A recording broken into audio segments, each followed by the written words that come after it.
Hello guys, අද video එකෙන් කතා කරන්නේ WhatsApp වල ඩබල් ටික් එක වැටෙන්නේ නැතුව කොහොමද ඔන්ලයින් ඉන්නේ කියලා. ඉතින් මේ වීඩියෝ එකට ගොඩක් වටින වීඩියෝ එකක් වෙයි කියලා මම හිතනවා. ඉතින් තාමත් අපේ channel එක subscribe කරමු නැති කෙනෙක් නම් මේ දැම්ම subscribe කරලා අපේ channel එකත් එක්ක එකතු වෙන්න. හරි එහෙනම් අපි යමු අද වීඩියෝ එකට.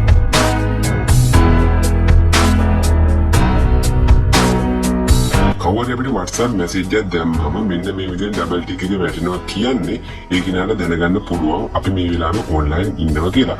ඉතින් මම අද කියලා දෙන්නේ එහෙම ඩබල් ටික් වැටෙන්නේ නැතුව ඔන්ලයින් ඉන්නේ කොහොමද කියලා. හරිනම් අපි බලමු කොහොමද මේක හදාගන්නේ කියලා. මුලින්ම කරන්න ඕනේ WhatsApp app එක උඩ මෙන්න මේ විදිහට ටච් කරගෙන ඉන්න.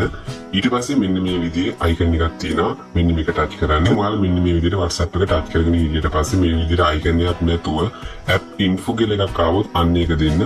එහෙමත් නැත්නම් කිසිම දෙයක් ආවෙ නැතුනොත් මම මේ වීඩියෝ එක අවසානයේදී කියලා දෙනවා එහෙම කිසිම දෙයක් ආපු නැති අයට හදාගන්නේ කොහොමද කියලා. හරි ඊට පස්සේ මෙන්න මේ වගේ page එකකට එනවා. ඔයාලට බලන්න පුළුවන් මෙතන mobile data and wifi කියලා එකක් තියෙනවා. ඉතින් ඔයාලගේ මෙතන සමහර විට වෙනස් වෙන්න පුළුවන් mobile data විතරක් වෙන්න පුළුවන්.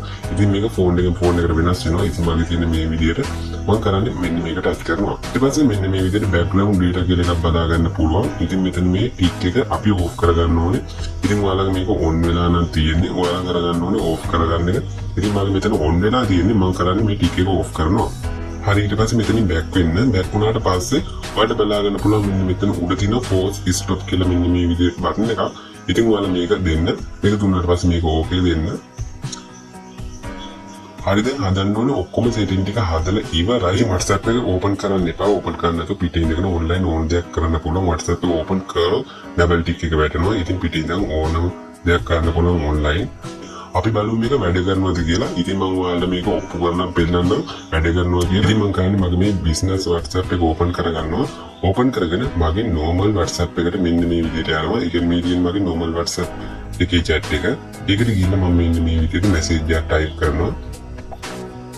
මම මේ විදිහට message කිහිපයක්ම දානවා. ඉතින් ඔයාලට බලා ගන්න පුළුවන් ඒ එක message එකකවත් double tick එක වැටෙන්නේ. ඉතින් මගේ phone එකේ data on කරලා තියෙනවා. ඉතින් මගේ අනිත් WhatsApp එකට තමයි මේ phone එකේම තියෙන අනිත් WhatsApp එකට. ඉතින් ඔයාලට බලා ගන්න පුළුවන් මේ ආපු එක message එකකවත් tick එකම වැටුන්නේ. ඒ කියන්නේ double tick වැටුන්නේ. මම offline කියලා තමයි පින්නන්නේ. ඉතින් ඔයාලා WhatsApp එක එකපාරක් හරි touch කරොත් WhatsApp එක ඇතුළට ගියොත් double tick එක වැටෙනවා. ඒකින්ද WhatsApp එක touch කරන්න තු ඒක ඇතුළට යන්න නැතුව ඉන්න. හරි දැන් මම ඔයාලට පෙන්නන්නම් මගේ normal WhatsApp එකට ගිහිල්ලා අර business WhatsApp එකෙන් ආපු message ටික දැන් මම කරන්නේ මේ business WhatsApp එකකින් එළියට යනවා. ගිහිල්ලා මගේ මෙන්න මේ විදිහට normal WhatsApp එක touch කරනවා. එහෙම touch කරපු ගමන් ඔයාලට බලා ගන්න පුළුවන් අර මම business WhatsApp එකකින් දාපු message ටික මෙන්න මේ විදිහට එනවා. ඊට පස්සේ මම ගිහිල්ලා business WhatsApp එකට ගිහිල්ලා පෙන්නනවා ඔයාලට බලා ගන්න පුළුවන් මෙන්න මේ විදිහට මම online ඇවිල්ලා කියලා පෙන්නනවා. ඉතින් ඔයාලට දැන් විශ්වාසය ඇති මේ ක්‍රමයේ 100%ම වැඩ කරනවා කියලා. ඉතින් වීඩියෝ එක මුලදී මම ඔයාලට කිව්වා මෙන්න මේ විදිහට WhatsApp එක ටච් කරගෙන හිටියට පස්සේ මේ වගේ icon එකක් ආව නැත්නම් ඔයගොල්ලෝ මොකද කරන්න ඕනේ කියලා. ඉතින් ඔයගොල්ලෝ කරන්න ඕනේ මුලින්ම කරන්න ඕනේ වගේ setting app එකට යන්න. setting වලට ගියාට පස්සේ මේ විදිහට ඔයාලා search කරන තැන apps කියලා search කරන්න. එහෙම search කරාට පස්සේ මේ විදිහට apps කියලා එකක් එනවා. එහෙම නැත්නම් ඔයාලා මෙතන apps and notification මේ වගේ මොකක් හරි එකක් බලා ගන්න පුළුවන්. මෙතන මගේ apps කියලා මේ වගේ තියෙනවා. ඉතින් ඔයාලා මෙන්න මේක යන්න application සමහරක් phone වල application කියලා තියෙනවා. ඉතින් ඔයාලා ගන්න මේ apps කියන එකට යන්න.